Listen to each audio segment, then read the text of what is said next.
রাশিয়ার একটা সামরিক বেস থেকে কয়েকজন অভিজ্ঞ কমান্ডো প্যারাগ্লাইডার খুব তাড়াহুড়া করে একটা সামরিক পরিবহন বিমানের ভেতরে উঠে গেল।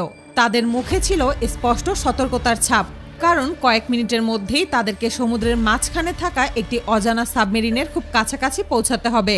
সাধারণত এমন ধরনের সিদ্ধান্ত খুব কম দেশেই নেয়, কারণ সমুদ্রের মাঝখানে কোনো সাবমেরিনের উপরে নেমে যাওয়া বেশ চ্যালেঞ্জিং। কিন্তু সেদিন পরিস্থিতি মোটেও স্বাভাবিক ছিল না। সকাল ঠিক 10:54। রাশিয়ার উত্তর অঞ্চলের গুরুত্বপূর্ণ বাল্টিক ফিল্ড সামুদ্রিক ঘাঁটির রাডার কন্ট্রোল রুমে তখন প্রতিদিনের মতোই নজরদারি চলছিল। বিশাল স্ক্রিন জুড়ে উত্তর সাগরের বিভিন্ন অংশ পর্যবেক্ষণ করা হচ্ছিল। হঠাৎ করেই রাডারে একটি সিগন্যাল দেখা যায়। প্রথমে সেটিকে খুব সাধারণ বিষয় বলেই মনে হয়েছিল, কারণ সিস্টেমে সেটি একটি মাছ ধরার ট্রলারের মতো সিগন্যাল দেখাচ্ছিল। যদিও এই এলাকায় খুব কম সংখ্যক মাছ ধরার নৌকা প্রবেশের অনুমতি পায় এবং সেগুলো বেশিরভাগ সময় রাশিয়ার নিজস্ব ট্রলার হয়ে থাকে। কিন্তু কিছুক্ষণ পরে দায়িত্বে থাকা রাডার কন্ট্রোল অফিসারের সন্দেহ শুরু হয়, কারণ সাধারণ মাছ ধরার ট্রলার কখনোই দীর্ঘ সময় ধরে একই জায়গায় স্থির থাকে না। তারা কিছুক্ষণ পর পর অবস্থান পরিবর্তন করে, জাল ফেলে, আবার অন্য জায়গায় যায়। অথচ এই সিগন্যালটি অদ্ভুতভাবেই একই জায়গায় স্থির হয়েছিল।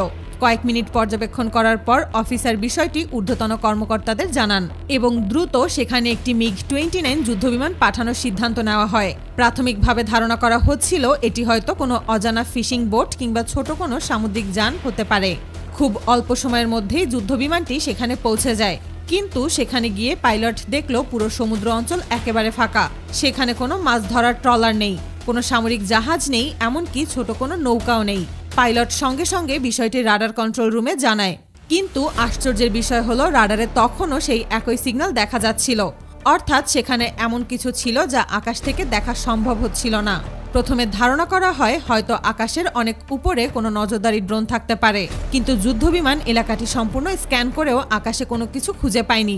ফলে তারা বুঝতে পারে হয়তো পানির নিচেই কোনো কিছু আছে। এরপর রাশিয়ান নৌবাহিনী দ্রুত একটি বিশেষ সোনার ইউনিট পাঠানোর সিদ্ধান্ত নেয়। আধুনিক এই সোনার প্রযুক্তি এমনভাবে তৈরি করা হয় যে এটি পানির নিচে শব্দ না করেই চলতে পারে এবং বিশাল এলাকা জুড়ে স্ক্যান করে সেই তথ্য রাডার কন্ট্রোল রুমে পাঠাতে থাকে। সোনার ইউনিটটি কিছু দূর যাওয়ার পর হঠাৎ করে একটি বড় আকারের সিগন্যাল শনাক্ত করে। তথ্য বিশ্লেষণ করার পর খুব দ্রুত নিশ্চিত হওয়া যায় যে সেটি একটি সাবমেরিন। এই ঘটনার পরেই পুরো রাডার কন্ট্রোল রুম সতর্ক হয়ে যায়। সবচেয়ে বড় সমস্যা ছিল সাবমেরিনটির সঙ্গে কোনো যোগাযোগ করা যাচ্ছিল না। সাধারণত আন্তর্জাতিক এলাকায় চলাচলকারী সাবমেরিন জরুরি সংকেতে সাড়া দেয় অথবা পরিচয় প্রকাশ করে, কিন্তু এই সাবমেরিন সম্পূর্ণ নীরব ছিল। তখনও রাশিয়া নিশ্চিতভাবে জানত না এটি কোন দেশের সাবমেরিন। পুরো বিষয়টি নিশ্চিত হওয়ার জন্য রাশিয়া আরও একটি সোনার ইউনিট পাঠায়। দ্বিতীয় সোনারও একই জিনিস শনাক্ত করে, অর্থাৎ সন্দেহের আর কোনো সুযোগ ছিল না। সমুদ্রের নিচে সত্যি একটি অজানা সাবমেরিন অবস্থান করছিল।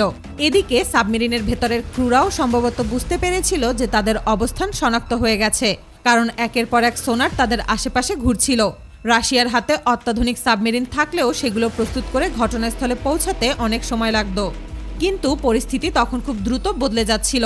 ফলে রাশিয়া এমন একটি সিদ্ধান্ত নেয় যে সাধারণত খুবই কমই দেখা যায়। তারা তাদের বিশেষ প্রশিক্ষিত প্যারাকমান্ডো ইউনিট প্রস্তুত করার নির্দেশ দেয়। উদ্দেশ্য ছিল আকাশপথে দ্রুত সাবমেরিনের কাছাকাছি পৌঁছে সেটিকে পর্যবেক্ষণ করা। খুব অল্প সময়ের মধ্যেই বাল্টিক ফিল্ড এয়ারবেস থেকে একটি সামরিক পরিবহন বিমান উড়ে যায়। বিমানের ভেতরে ছিল বিশেষ কমান্ডো সদস্যরা। তারা সরাসরি সমুদ্রের দিকে যাচ্ছিল।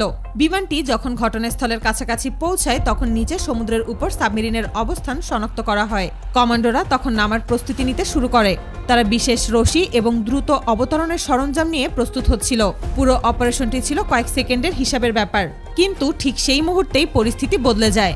সাবমেরিন সম্ভবত আকাশে সামরিক বিমান এবং কমান্ডোদের উপস্থিতি বুঝতে পেরেছিলেন। কয়েক সেকেন্ডের মধ্যেই সেটি দ্রুত পানির গভীরে ডুব দিতে শুরু করে। কমান্ডোরা তখনও পুরোপুরি নিচে নামেনি।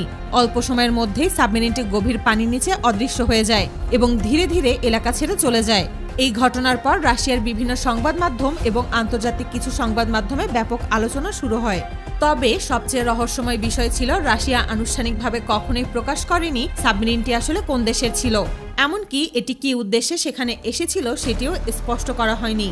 এই ঘটনার পর রাশিয়া তাদের উত্তর অঞ্চলীয় সামুদ্রিক সীমান্তে নজরদারি আরও বাড়িয়ে দিয়েছিল বলে বিভিন্ন প্রতিবেদনে উল্লেখ করা হয়। বিশেষ করে সোনার ইউনিট এবং আকাশপথে নজরদারি আরও জোরদার করা হয়। আজও ঘটনাটি নিয়ে অনেক প্রশ্ন রয়ে গেছে। সেই সাবমেরিনটি আসলে কোন দেশের ছিল, কেন সেটি রাশিয়ার এত কাছাকাছি এসেছিল, আর সেটি কি তথ্য সংগ্রহ করছিল, এসব প্রশ্নের উত্তর এখনো পুরোপুরি জানা যায়নি।